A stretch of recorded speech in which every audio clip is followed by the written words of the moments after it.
Hi.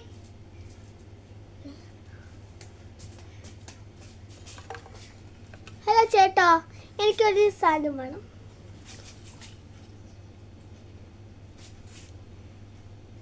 എന്താ വേണ്ടേ? എനിക്കൊരു ചെരുപ്പ്. ഓ, തരാമോ? എങ്ങനത്തെ ചെരുപ്പ് വേണം? എനിക്കാ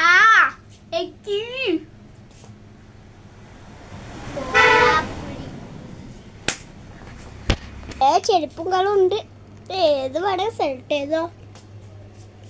കൊലപ്പൊരിയാ വേണോ? കൊലപ്പൊരിക്കട്ടെ. ഹായ്, ഇത് കാണിച്ചു തരാം. ഇതൊക്കെയാണ് കൊലപ്പൊടി. ഒരു കോലാപ്പൊടി കഴിഞ്ഞാ തോന്നുന്നത്. അതുകൊണ്ട് നിനക്ക് വേറെ ഏതെങ്കിലും വേണം. മറ്റൊരു മീശ മുറുക്ക് എന്ന് പറഞ്ഞിട്ട് സിനിമയിൽ കണ്ടില്ല. ആ സിനിമയുടെ ചെരുപ്പാണ്. അത് മതിയാ? അവിടെ മീശ മുറുക്ക് സിനിമ ഉണ്ട്. നിങ്ങൾ